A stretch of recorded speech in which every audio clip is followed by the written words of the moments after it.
Ever wondered why people often follow the crowd, even when they know it's wrong?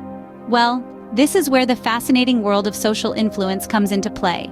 It's an invisible force that guides our behavior, shaping our decisions and actions in ways we may not even realize. Imagine social influence as an undercurrent in the river of our daily lives.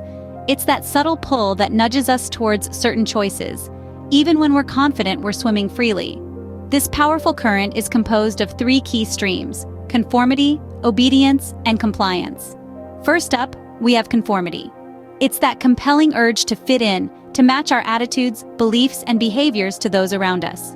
Think about the last time you found yourself laughing at a joke that you didn't find funny, just because everyone else was. That's conformity in action. Next, we have obedience. This is when we change our behavior in response to a direct order or command from an authority figure. Picture a traffic officer signaling for you to stop. You don't question it, you simply obey. That's obedience for you. Lastly, we have compliance. This is when we agree to a specific request or demand. Imagine a friend asking you to donate to their charity run. You might not be interested in the cause, but you donate anyway to maintain the friendship. That's compliance. While these three elements may seem quite distinct, they're actually deeply interconnected. Each one plays a role in how we navigate our social worlds, shaping our actions, molding our decisions, and ultimately influencing our lives. Now, it's important to remember that social influence isn't inherently bad. It's a natural part of human interaction, but it's crucial to be aware of its power, to recognize when it's at play, and to understand how it can impact our decisions. To understand these concepts better, let's delve into some interesting psychological studies.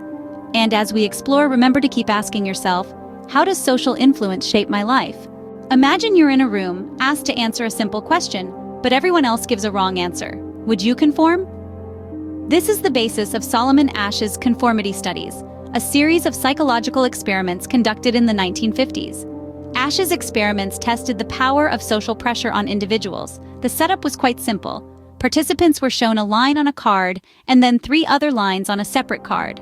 One of those three lines was obviously the same length as the first, while the other two were clearly not. The task was to identify which of the three lines matched the length of the original line. Now here's where it gets interesting. The participant was not alone. They were in a group of people, all of whom were actually actors.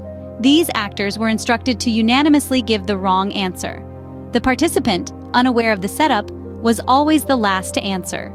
Asch found that about 1/3 of the participants conformed to the majority's wrong answer, despite the answer being clearly incorrect. They prioritized social harmony over their own perception. In contrast, when participants were allowed to write down their answers privately, the conformity rate dropped significantly, highlighting the role of public pressure in encouraging conformity. But it wasn't just about going along with the crowd. Asch's studies also revealed that the presence of at least one other person who also disagreed with the majority reduced the conformity rate. This means individuals are more likely to stand by their own perception when they have support from at least one other person. These experiments were groundbreaking in the field of social psychology. They demonstrated that the pressure to conform can be so powerful that people will deny their own senses, their own reality, just to fit in with the group. They showed us that conformity is not just about following rules, but also about our deep desire to belong and to be accepted by others. The Asch study clearly shows the powerful impact of conformity. But how does obedience play into this? What if an authority figure ordered you to harm another person? Would you obey? This is the question that psychologist Stanley Milgram sought to answer in his infamous obedience experiments in the early 1960s. Milgram's experiment involved three individuals: a researcher, who acted as the authority figure, a participant, and an actor pretending to be another participant. The real participant was told that the study was about the effects of punishment on learning. They were given the role of the teacher, while the actor played the learner. The teacher was instructed to administer electric shocks to the learner each time they answered a question incorrectly. The shocks started at a mild level but gradually increased in intensity. Unbeknownst to the participant, the shocks were fake, and the learner was merely acting out responses to perceived pain. Now, here's the jaw-dropping part. Despite hearing the learner's cries of distress and pleas for the experiment to stop, a staggering 65% of participants continued to administer shocks until the maximum voltage was reached. simply because the researcher insisted that they must continue. On the surface, these results paint a bleak picture of human nature, suggesting that many of us are willing to inflict pain on others when ordered by an authority figure. But it's important to remember that the participants were not sadistic individuals.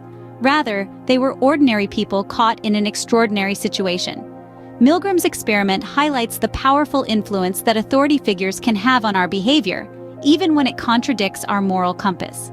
In later variations of the experiment, Milgram found that obedience decreased when the authority figure was not physically present or when the participant was in the same room as the learner. This suggests that proximity and personal connection can influence our willingness to obey. Milgram's experiment gives us a chilling glimpse into the power of obedience. But how can these concepts be manipulated? As we delve into compliance techniques in the next scene, we'll explore this question further. Stay tuned.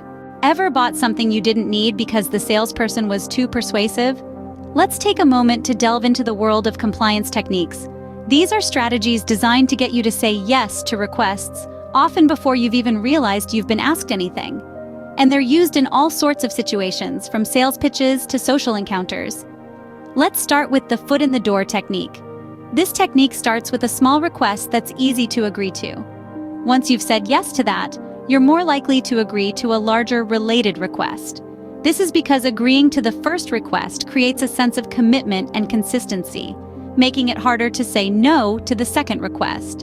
Imagine a friend asking you to help them move a couch, and then, once you've agreed, they ask you to help them move the entire living room. That's foot in the door in action. Then there's the door in the face technique, which is the polar opposite. Here, the requester starts with a large, often outrageous request that you're likely to refuse. Then, they follow up with a smaller, more reasonable request. The initial refusal makes the second request seem more palatable in comparison, increasing the chances of agreement. For instance, if a charity worker asks you for a 100-hour volunteer commitment and you decline, you might feel more inclined to agree when they follow up with a request for a 10-hour commitment instead. Finally, we have the lowball technique. This strategy involves getting someone to agree to a request by initially underplaying its cost or commitment. Once they've agreed, the true cost is revealed. Think of a car dealer who quotes a low price to get you hooked, and then adds on extras and fees once you've agreed to buy. These techniques exploit our natural tendencies to conform and obey, often leading us to make decisions we might not have made otherwise. These techniques are used every day, often without us even realizing it. So the next time you find yourself saying yes to something, ask yourself, are you really making a free choice, or are you being swayed by a compliance technique? So, how powerful is social influence really? Reflecting back on our journey through the world of social psychology, we've navigated the captivating realms of conformity, obedience, and compliance. We've seen the sheer power of social influence through the lens of Asch's conformity studies and Milgram's obedience experiments, and explored the intricate dynamics of various compliance techniques. The findings of Asch's studies were indeed revealing.